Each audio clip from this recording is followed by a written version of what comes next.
Only in America. With magical beliefs based on economics sweeping America, market values preached as prescriptions for happiness, schools of psychology and religions equating wealth with personal fulfillment, and the smiling sales personality mandated for success, MLM offered the organizational vehicle to weave these American trends into an extremist and delusional ideology of capitalism.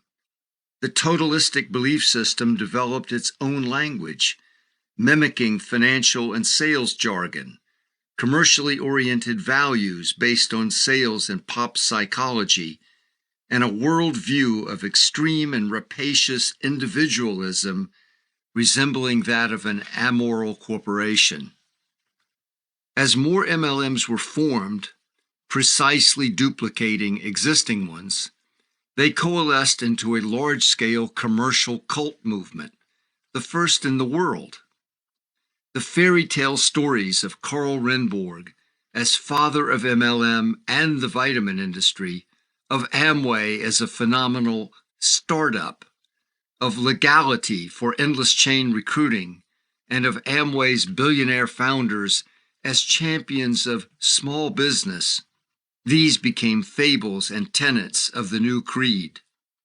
The new cult movement was not established structurally as a church, political movement, or a school of philosophy, though it resembles all of these. MLM was organized as the most revered institution in modern America, a chartered business that promised self-employment and the exalted status of owner to its followers. Officially, it did not convert or persuade or dominate. It sold its beliefs and its false promises of wealth and happiness, making them appear as voluntary commercial contracts. At a time of rising anomie, it promised guiding truths, a supportive community, and financial security. It appropriated the name and assumed identity of the extinct but still revered field of direct selling, conjuring the celebrated Yankee peddler, icon of American enterprise. Like all cults, MLM proselytizes, but not just as a mission. MLM recruiting, falsely depicted as direct selling, is an existential mandate, the yellow brick road to its promised utopia for participants, the vital source of funding for the organization. Like all cults, the recruiting solicitation is deceptively disguised as a social invitation, and further disguised by the innocuous activity of buying and selling ordinary products.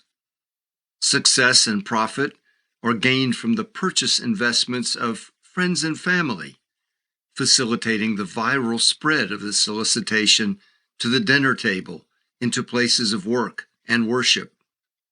To complete the necessary ingredients of a cult movement, MLM's earliest promoters, like so many that followed, assumed playbook roles of holders of ancient secrets to wealth and happiness.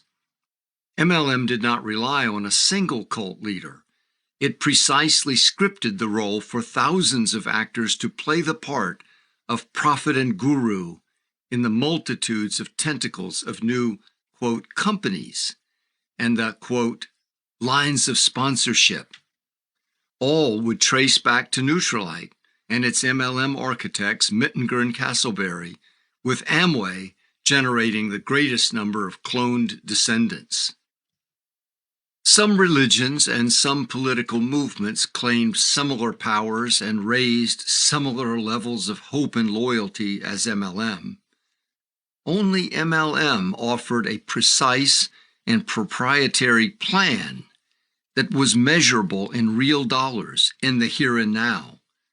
Its top leaders lavishly and shamelessly displayed the money they said awaited all others who followed them. The movement required signing a legal contract, and it charged an advertised price. It promoted total freedom while requiring strict obedience unquestioning acceptance, and absolute conformity. It characterized every other livelihood as enslavement, making MLM the only option for believers. Those that follow discover it is the narrowest of paths, leading nowhere, while requiring servitude, continuous payment, and constant proselytizing. The new commercial cult, multi-level marketing, would be promoted with methods formerly reserved for fundamentalist religions, political extremists, radical therapies, or authoritarian dictatorships.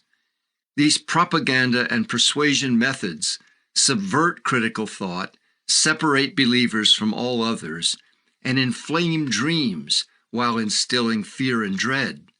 They empower leaders to exert near total control over adherents.